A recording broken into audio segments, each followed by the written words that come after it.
Hi everyone, it's 9522 here. I hope you are well.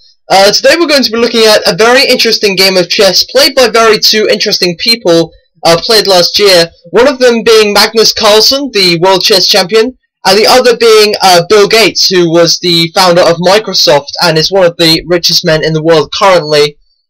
Magnus managed to beat Bill Gates in about 9 moves. Bill Gates wasn't an extremely great chess player. He was a very great man, but he was still the amateur level of chess, which is why Magnus beat him. But let's take a look at the game. It was very interesting to see.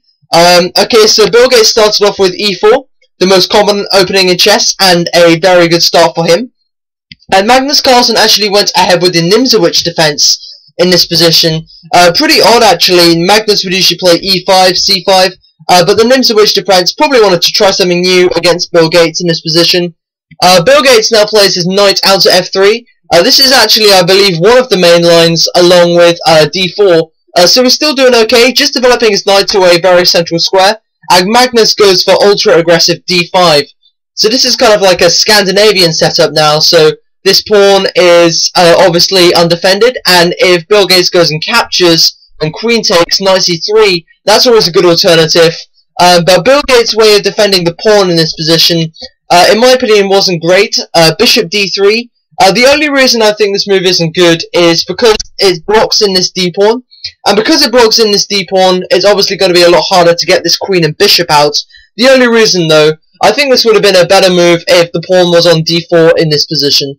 Magnus now plays his knight out to f6, so basically just a very central move, developing his pieces and creating a double attack on the e4 square. So Bill Gates just decides to take here, and I think because Magnus was feeling very aggressive in this position and wanted to beat Bill Gates as quickly as possible, he just took back with his queen. Usually you wouldn't see this from Grandmaster play, as getting your queen out too early is vulnerable. You would usually see knight takes, or maybe a gambit, or even moving the knight. But knight takes is definitely what you'd usually see, bringing the knight out to a very central square. But queen takes, very, very aggressive, but moving the queen out prone to attack. Okay, so now, Bill Gates brings out his knight to c3 in this position, and obviously Magnus Carlsen, his queen is under attack. This is what I talked about. This is why, if Magnus was playing against another Grandmaster, it would be very, very unlikely that he would move his queen out in this position. But he did anyway, because he was playing Bill Gates. So he swings the queen over to h5, and this is a very important move because it eyes down this h2 square, which can be very, very weak after the king is castled, which is what Bill Gates actually plays next. So Magnus is now eyeing down this king side to try and get the king checkmated as quickly as possible. Now Magnus plays his bishop down to g4, so bringing this bishop over to the king side, creating a lot of pressure on this knight at the moment.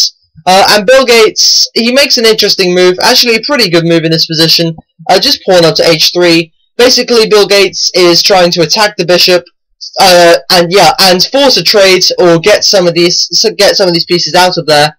But Magnus makes a mistake. He makes a deliberate mistake in this position.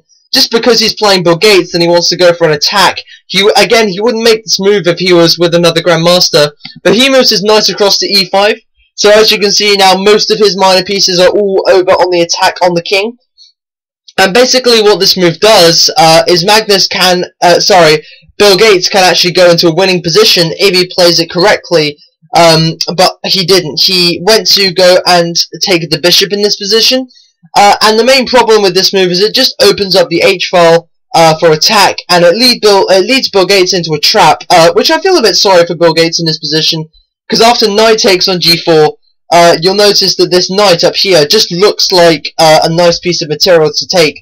So for example, knight takes c5, queen takes c5, rook e1, and Bill Gates, is thinking he's a piece up and he'll have a very, very comfortable game.